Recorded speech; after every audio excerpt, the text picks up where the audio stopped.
नमस्कार, मैं इरशाद अली और आप देख रहे हैं यूपी 76 न्यूज़। खबर हमारी दुनिया तक। भाजपा में पड़ी रार, मोदी जी व योगी जी आमने सामने। काफ़ी बड़े बदलाव की संभावनाओं की चर्चा जोर शोर पर। वरिष्ठ पत्रकारों ने किए अपने अपने मंथन। तो दोस्तों, खबर जानने से पहले अगर आपने हमारे चैनल को सब्सक्राइब नहीं किया तो चैनल को सब्सक्राइब करें, इस खबर को लाइक करें, शेयर करें, कमेंट करें और देखते रहें यूपी 76 न्यूज़। हम आपको सुनाते हैं संपादकीय खबर। उत्तर प्रदेश में पिछले हफ्तों से जिस तरह से राष्ट्रीय स्वयंसेवक संघ और भाजपा के केंद्रीय नेताओं की बैठकों का दौर चल रहा है, उससे यूपी की राजनीति में काफी हलचल मची हुई है। सरकार और संगठन में बदलाव की भावनाओं के बीच दोनों स्तरों पर नेतृत्व परिवर्तन तक की चर्चा काफी गर्म है, परंतु जानकारों को इस सब के बावजूद किसी बड़े बदलाव की उम्मीद नहीं दिखाई दे रही। परंतु इन सबको किनारे कर एक महत्वपूर्ण नाम फिर से चर्चाओं का विषय बन गया है, जिसे 4 महीने पहले देवदूत की भांति यूपी की राजनीति में उतारा गया था और उसके माध्यम से बड़े बदलाव की संभावना जताई गई थी। पूर्व नौकरशाह और नरेंद्र मोदी के बेहद करीबी माने जाने वाले अरविंद शर्मा इसी वर्ष जनवरी में रिटायरमेंट में मात्र कुछ दिन पहले ही इस्तीफा देकर जब भाजपा में शामिल हुए और देखते ही देखते भाजपा ने उन्हें विधान परिषद के माध्यम से सदन में भी भेज दिया, जिसके जरिए राजनीतिक गलियारों में व राज्य सरकार में बड़े बदलाव की चर्चा काफी जोरों पर होने लगी। राजनीतिक पर्यवेक्षकों ने ये तक कह दिया कि अरविंद शर्मा मुख्यमंत्री भी हो सकते हैं। हालांकि उनके डिप्टी सीएम या फिर गृह जैसे विभागों के साथ कैबिनेट मंत्री बनने की चर्चाएं ज्यादा विश्वसनीय तरीके से की गई। इस काल्पनिक बदलाव की वजह सीधे तौर पर यह बताई जाती है कि मुख्यमंत्री योगी आदित्यनाथ जी के प्रभाव को कम करना है या उनकी कथित मनमानी कार्यशैली पर पूर्ण विराम लगाना है। परंतु 4 महीने बीत जाने के बाद भी अरविंद शर्मा को ना तो मंत्री परिषद में जगह दी गई और ना ही कोई अन्य महत्वपूर्ण जिम्मेदारी। यूपी के एक वरिष्ठ नेता, नाम नहीं बता सकते, वे कहते हैं कि मुख्यमंत्री ने साफ कह दिया कि अरविंद शर्मा को कोई महत्वपूर्ण विभाग तो छोड़िए, कैबिनेट मंत्री भी बनाना मुश्किल है। बतौर राज्य मंत्री से ज्यादा वे उन्हें कुछ भी नहीं दे सकते। मुख्यमंत्री योगी आदित्यनाथ के इस कदम को सीधे तौर पर प्रधानमंत्री नरेंद्र मोदी की अवहेलना और उन्हें चुनौती देने के तौर पर देखा जा रहा है।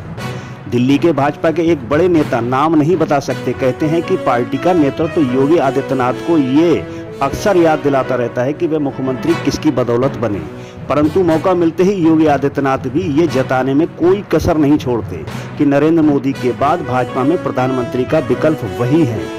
भाजपा की कई नेताओं को भी स्वीकारते हैं कि कुछ लोग द्वारा योगी आदित्यनाथ को मोदी की जगह पर विकल्प करने या कुछ छुटपैये संगठनों या लोगों द्वारा सोशल मीडिया या अन्य स्थानों पर पीएम कैसा हो, योगी आदित्यनाथ जैसा हो, जैसे अभियान चलाए जाने के पीछे योगी आदित्यनाथ के करीबियों का हाथ रहता है। वरिष्ठ पत्रकार योगी आदित्यनाथ की ताकत के पीछे आरएसएस का हाथ बताते हैं। वरिष्ठ पत्रकारों का ये मानना है कि उत्तर प्रदेश बड़ा राज्य है, यहाँ का मुख्यमंत्री खुद को अकेले अपने आप प्रधानमंत्री के तौर पर देखने लगता है, चाहे वह क्षेत्रीय दलों का नेता हो या फिर भाजपा का। दूसरे, योगी आदित्यनाथ के साथ आरएसएस है।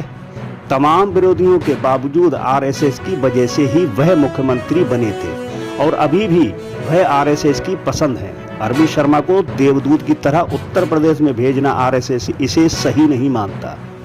उत्तर प्रदेश में योगी आदित्यनाथ के नेतृत्व में भाजपा अपनी सरकार का कार्य लगभग अब पूरा करने में है, परंतु राज्य में अब सीधे मुख्यमंत्री बदलने की शंकाएं आज जितनी दिख रही हैं उतनी पिछले 4 सालों में कभी नहीं दिखी। या यूं कह सकते हैं इससे पहले इस प्रकार की चर्चाएं शुरू होने से पहले ही अपना दम तोड़ देती थी, चाहे वह कानून व्यवस्था को लेकर सरकार के गिरने का मामला हो या बड़ी संख्या में नाराज भाजपा के विधायकों के विधानसभा में धरने पर बैठने का मामला रहा हो।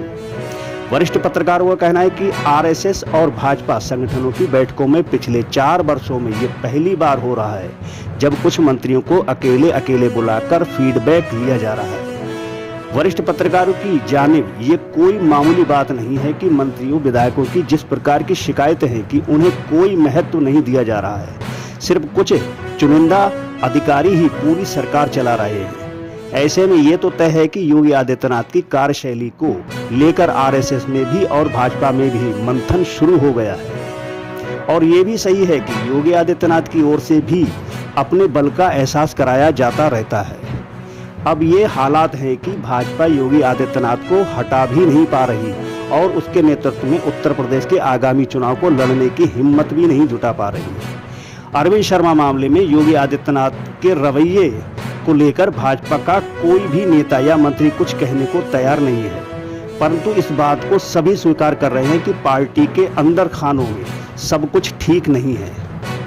मुख्यमंत्री योगी आदित्यनाथ से अपनी नाराजगी सार्वजनिक करने वाले मंत्री और विधायक भी इस मुद्दे पर बात करने से कतरा रहे हैं, परंतु नाम न लिए जाने से ये कहकर काफी कुछ बता देते हैं कि ऐसे कुछ विधायकों का कहना है कि कोविड संक्रमण के दौरान राज्य सरकार की कार्यशैली पर केंद्र के नेतृत्व बहुत नाराज है।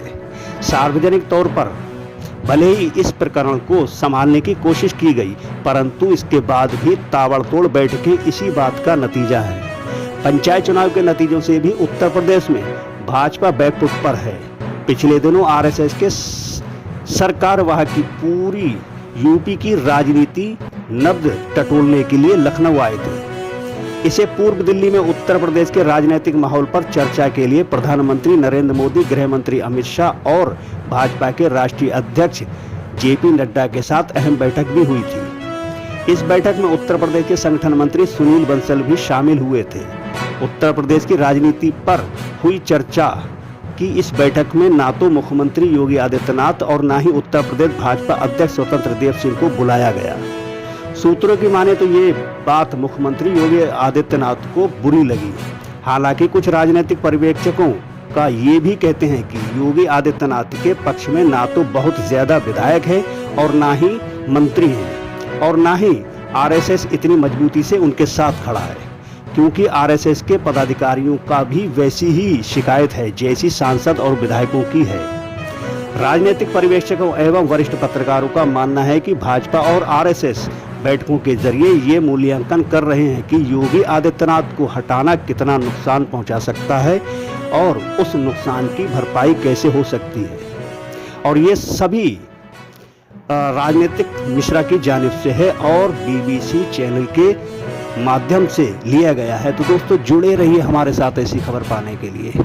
और ये लेख आपको कैसा लगा, ये खबर आपको कैसी लगी, आप इसकी अपनी राय हमारे कमेंट बॉक्स में दे सकते हैं। और देखते रहिए यूपी 76 न्यूज़, क्योंकि हम फिर मिलते हैं कहीं किसी और वीडियो में किसी और समस्या को लेकर किसी और खबर के साथ। और मैं एक बार फिर आपसे कहना चाहूँगा कि यदि आपने हमारे चैनल को सब्सक्राइब नहीं किया तो चैनल को सब्सक्राइब करें, इस खबर को लाइक करें, शेयर करें, कमेंट करें और देखते रहें यूपी 76 न्यूज़। हम फिर मिलते हैं कहीं किसी और वीडियो में किसी और समस्या को लेकर किसी और खबर के साथ। तब तक के लिए मैं आपका दोस्त इरशाद अली। जय हिंद।